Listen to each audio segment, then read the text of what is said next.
In the quaint suburb of Whispering Pines, the Hargrove family had just moved into their new home at the end of a cul-de-sac. The trees loomed tall and dense, casting elongated shadows that danced eerily with the gusts of wind. The air, crisp and filled with the scent of pine, carried an inexplicable chill that seemed unusual for a summer evening. As the moving truck departed, leaving behind a cloud of dust, Julia Hargrove and her teenage son, Sam, stood at the doorstep. Their house, an old Victorian structure, had been on the market for years, its history rich and tumultuous, much to the fascination of the locals. Julia turned to Sam, trying to mask her anxiety with a smile. "This is it, our new start. Let's make the best of it." Sam nodded, his eyes scanning the house skeptically. "Yeah, it's big. Creepy big." They spent the first day unpacking, and by nightfall, the house was still cluttered with boxes. As they sat down for dinner amidst the chaos, the silence around them grew oppressive, broken only by the occasional creaks and groans of the settling house. That night, as Julia lay in bed, she heard a soft tapping at her window. Thinking it might be a branch moved by the wind, she tried to dismiss it, but the tapping persisted. Curiosity overcame her fear, and she cautiously approached the window. As she drew back the curtain, a face disappeared into the darkness. Heart-pounding, she told herself it was just her imagination, exacerbated by the stress of the move. The next morning, while exploring the backyard, Sam stumbled upon an old, decrepit shed hidden behind overgrown bushes. Its door was slightly ajar, swinging gently in the wind. Inside, he found old furniture covered in dust sheets and, in the corner, a collection of old newspapers that spoke of the house's past residents, many of whom had mysteriously disappeared. Over the next few days, strange incidents began to occur.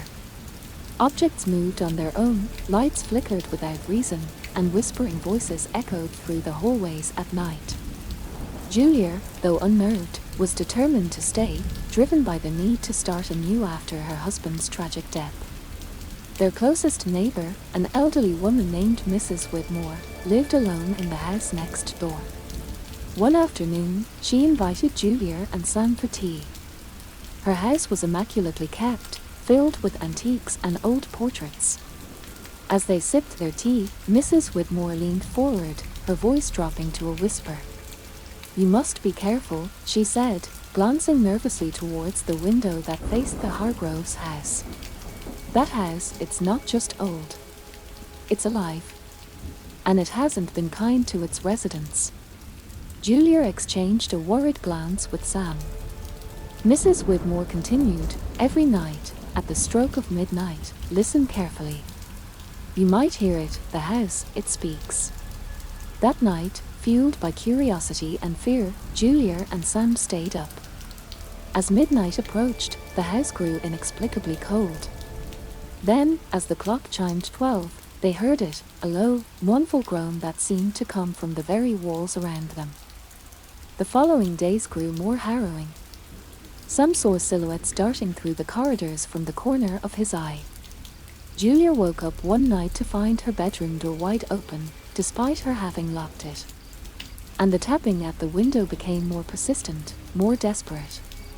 Driven to the edge, Julia decided to investigate the history of their home. At the local library, she uncovered a series of articles that chilled her to the bone. Every previous owner had either vanished or met with a grim fate. The house was rumored to be cursed, built on ground used for shadowy rituals long before the town existed.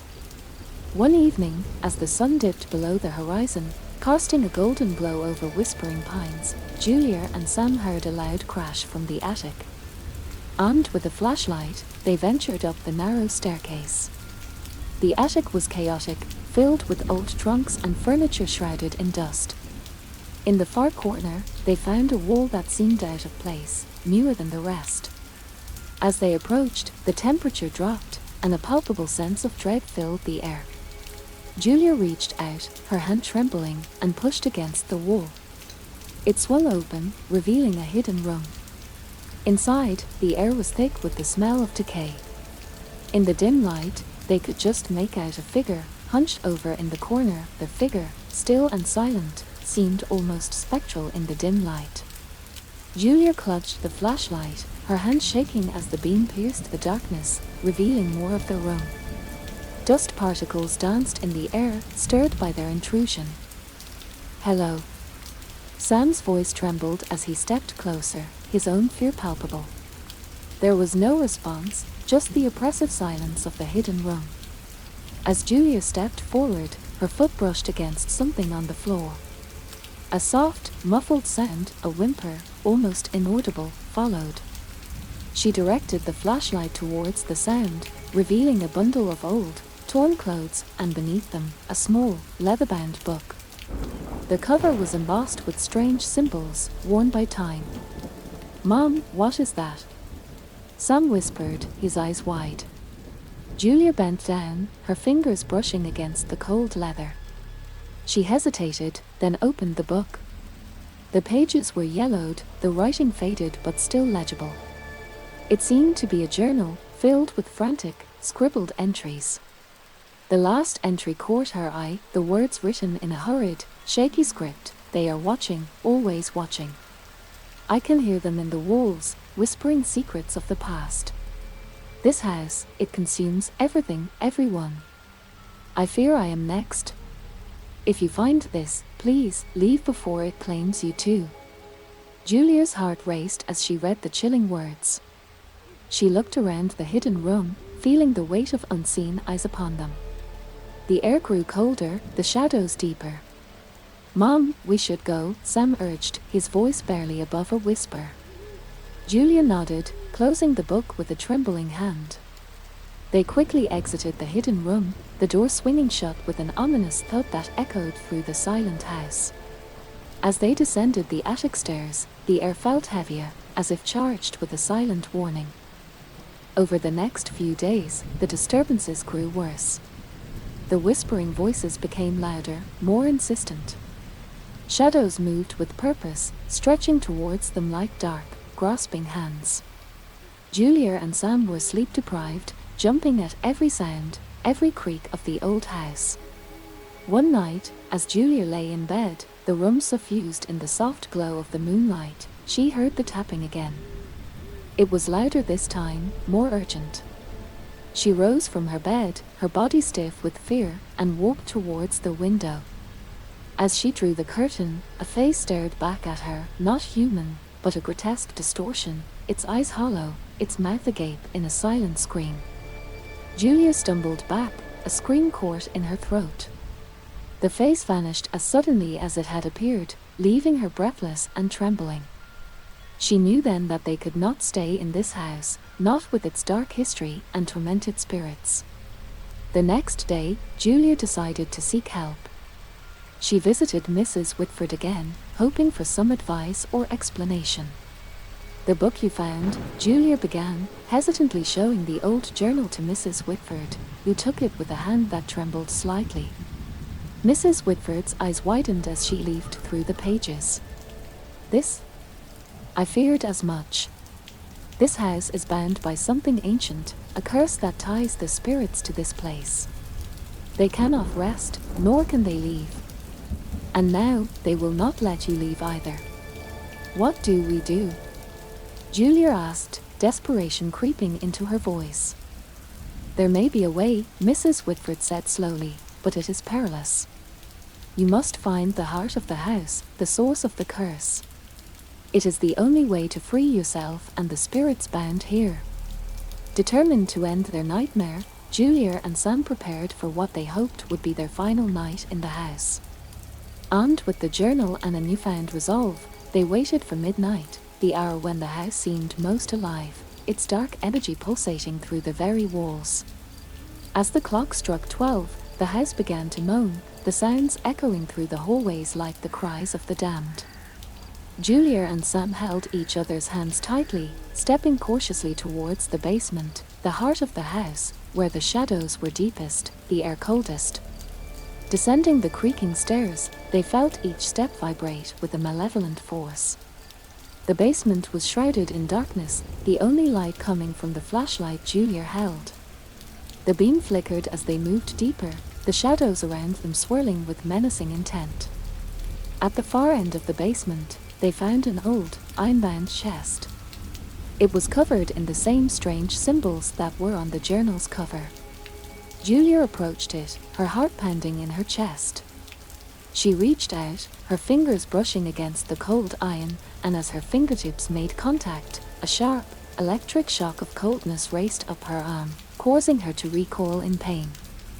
The air around them seemed to pulsate with a palpable sense of dread. Sam, his face pale under the flashlight's beam, clutched his mother's arm. "Mom, be careful," he whispered, his voice strained with fear. Julia nodded, steadying her breath. She knew they had to open the chest, but every instinct screamed against it. Gathering her courage, she reached out again, this time her fingers wrapping around the heavy iron clasp. With a deep breath, she lifted the latch. The lid creaked ominously as it opened, dust motes swirling in the beam of the flashlight like disturbed spirits. Inside, the chest was lined with a dark, velvety fabric that seemed to absorb the light. Resting within it was a series of objects: an old, silver mirror with a tarnished frame, a small, blackened dagger, and a thick book much like the one they had found in the attic, but older, its cover cracked and its pages almost fused together. Julia reached for the book first, her hands trembling as she opened it to the first page. The script was ancient, nearly indecipherable, but as her eyes adjusted, the words seemed to lift themselves from the page, glowing faintly in the dim light. It was a spellbook, filled with incantations and rituals, some of which were marked with urgent, scribbled notes in the margins. As she flipped through the pages, a photograph fell out. It landed softly on the floor of the basement. Sam picked it up, his eyes widening as he looked at it. The photograph was old, the edges frayed and the image faded, but it was clearly a picture of the house, taken many years ago. Standing in front of the house was a family, 2 adults and a child. Their faces were somber, their eyes staring out with an intensity that made Sam shiver. "Mom, look at this," he said, handing her the photograph. Julia took it, her eyes tracing the figures. A cold realization dawned on her. The child in the picture bore a striking resemblance to. She was interrupted by a sudden, chilling breeze that swept through the basement. The pages of the spellbook flipped wildly before stopping on a specific page. An incantation was highlighted by an eerie, unnatural light. "We need to perform this," Julia said, her voice barely above a whisper. "It's our only chance." Gathering the few required items listed in the spellbook, the mirror, the dagger, and a small, clay bowl that was also in the chest, they prepared to perform the ritual. According to the spellbook, this ritual would cleanse the house of the malevolent forces that had taken root. They positioned the mirror against the wall, the dagger and bowl in front of it. Julia began to recite the incantation, her voice steady despite the trembling of her hands. As she spoke, the air around them thickened, shadows twisting into grotesque shapes that seemed to loom closer. Sam held the flashlight, his hand shaking so much that the light flickered erratically, casting bizarre, moving shadows against the walls. Julia's voice grew louder, more forceful, the ancient words resonating through the basement. Suddenly, the mirror began to glow, a soft, silver light that grew brighter with each word of the incantation. The air seemed to pulse, the pressure building around them like a physical weight. Julia's voice reached a crescendo, the final words of the spell echoing through the now violently trembling room. Then, silence. The light from the mirror exploded in a blinding flash, enveloping them in pure, white light. They shielded their eyes, the intensity overwhelming. As quickly as it had appeared, the light vanished, plunging them back into darkness. Breathing heavily, Julia and Sam waited, their ears straining for any sound, any indication of what had happened. The oppressive, malevolent atmosphere seemed to have lifted, replaced by a heavy, expectant stillness. Did it work? Sam's voice broke the silence, a mix of hope and fear. "I don't know," Julia replied, her voice hoarse. We should go back upstairs, check the house. As they turned to leave, a soft, scraping sound echoed behind them. They froze, turning slowly. The chest they had opened was moving slightly, as if something inside was trying to get out. Julia and Sam watched in frozen horror as the chest's lid began to lift slightly, then fell back with a thud. It lifted again, more forcefully this time, and an unearthly groan emanated from within. The air grew colder, their breath visible in the faint light from Sam's still trembling flashlight. "Mom, what's happening?" Sam whispered, his voice cracking with fear. "I don't know, but we can't leave it like this," Julia replied, her eyes fixed on the chest as it continued to shudder and groan. Summoning every ounce of courage, Julia stepped forward. She gripped the edge of the chest with both hands, ready to close it if need be. As she neared, the lid burst open with violent force, throwing her back. She stumbled but managed to keep her footing. Sam rushed to her side. From the chest, a thick, black mist began to seep out, swirling around the room.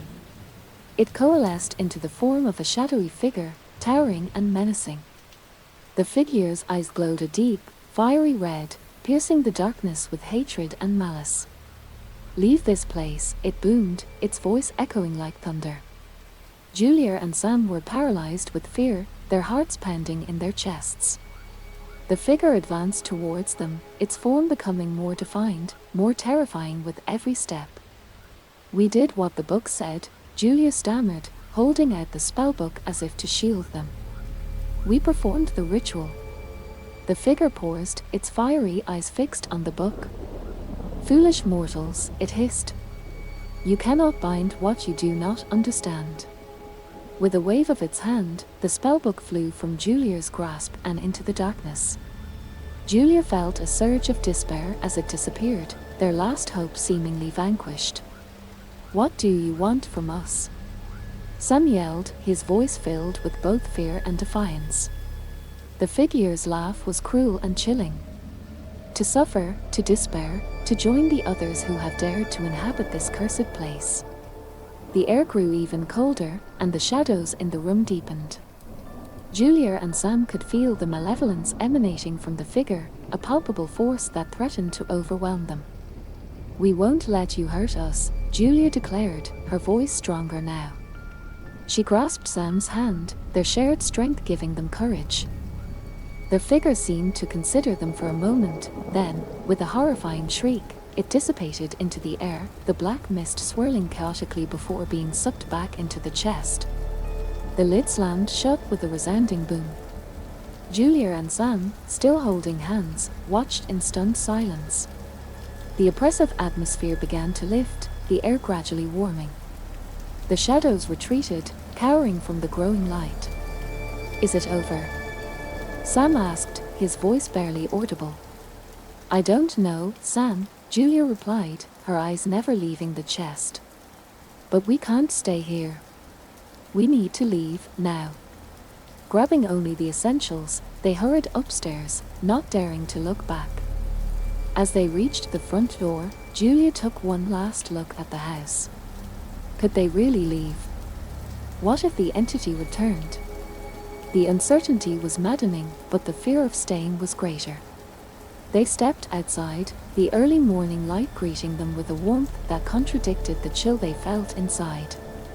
As they walked away from the house, the sun began to rise, casting long shadows across the ground. But their relief was short-lived.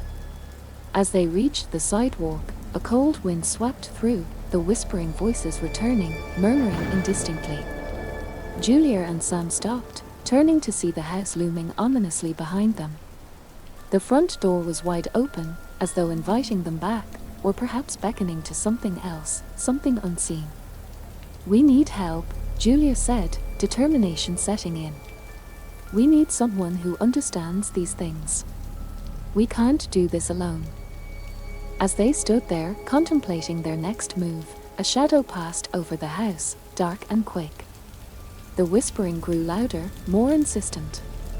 "We will come back," Julia whispered, more to herself than to Sam. "But not alone. We'll come back with help." With that, they turned away from the house and walked into the growing daylight, not knowing that their ordeal was far from over, that the true horror had only just begun to unfold. As Julia and Sam retreated from the looming shadow of their once hopeful new home, the world around them seemed to distort, the familiar streets of Whispering Pines taking on a more sinister character. Trees that had once waved gently in the breeze now appeared to clutch at the sky with gnarled, threatening limbs. Every rustle of the leaves whispered secrets meant only for the darkness. They walked in silence, each step heavy with the weight of their fear and uncertainty. Julia's mind raced with questions. Who could help them? Where could they go? The thought of returning to that house filled her with dread, but the idea of leaving it, and whatever horrors it contained, unchecked was equally terrifying. "We should go to the library," Sam suddenly said, breaking the silence. "Maybe there's more in those old books, something we missed." Julia nodded, the library seeming like a sanctuary compared to the malevolent presence of their home. As they made their way, the sun climbed higher, but its light did little to dispel the chill that had settled in their bones. Arriving at the library, they went directly to the archives section, a dimly lit room filled with rows of ancient books and manuscripts. Dust motes danced in the beams of sunlight filtering through the high windows, the air thick with the musty scent of paper long undisturbed. Julia and Sam pored over old-time records, books on local folklore, and any texts related to the supernatural. Hours slipped by as they searched. Finally, Julia stumbled upon a tattered journal, similar to the one they had found in their house but much older. The journal belonged to a 19th century priest who had been involved in the original consecration of the land upon which their house was built. The entries detailed a troubling series of events, rituals performed to contain something ancient and malevolent, a force that the priest referred to only as the Maleficium. The Maleficium, Julia whispered, the name sending a shiver down her spine. "Sam, listen to this." She read aloud, her voice trembling with each word. "We have bound it, through the power of the Holy Church, in the earth beneath the oak. But I fear what we have trapped is not alone. There is more, something else, a shadow that watches from the threshold. I fear for anyone who might one day call this cursed place home." They exchanged a look of horror. The oak? The large, ancient tree that stood sentinel in their backyard. Could it be the source of the hauntings? "We need to go back," Sam said, his voice resolute. "We need to find out what's under that tree." Julia hesitated. The thought of returning to that place filled her with an almost paralyzing fear. But she knew Sam was right. They needed answers. Armed with the journal and a new sense of purpose, they left the library. The sky had grown overcast, clouds rolling in like dark smoke, suffocating the light. A storm was coming. They returned to the house as the first drops of rain began to fall, each drop sizzling as it hit the dry earth. Their house stood as they had left it, the front door ominously open, welcoming them back into its dark embrace. They made their way to the backyard, the ground slippery beneath their feet. The oak tree loomed large, its branches swaying menacingly in the wind. Rain soaked through their clothes, chilling them to the bone, but they pressed on, driven by a desperate need for answers. Sam began to dig at the base of the tree, the soil muddy and resistant. Each shovelful seemed to scream in protest, the wind howling in fury. Julia kept watch, her eyes scanning the shadows that gathered around them, moving closer, drawn by their activity. As Sam dug deeper, the air grew colder, the atmosphere charged with a palpable sense of anticipation. Then his shovel hit something hard. They both froze, Sam slowly clearing the mud away to reveal a large, flat stone inscribed with symbols similar to those on the chest and the book. "It's some kind of seal," Sam gasped, his voice barely audible over the storm. They looked at each other, realizing what they had to do. The seal had to be broken. Whatever was contained beneath it, whatever the priest had trapped, it was the key to ending their nightmare. As they prepared to lift the stone, The wind screamed a warning, the voices of the damned whispering furiously, begging them to stop. But they couldn't. They wouldn't. With a collective heave, they lifted the stone, the ground beneath them trembling as if in agony, up forth from the ground, illuminating the entire backyard in a ghostly glow. The light was so intense that Julia and Sam had to shield their eyes with their arms, barely peeking through the gaps between their fingers. As the light dimmed, they slowly lowered their arms, their eyes widening in shock. Beneath the stone was not just earth, but a cavity leading into a dark, seemingly bottomless pit. The wind whirled around the opening, carrying with it whispers of ancient secrets and the cold dampness of the earth. "Mom, what is that?" Sam's voice trembled with a mixture of fear and awe. I don't know, Sam, but we've got to find out," Julia replied, her voice steady despite her racing heart.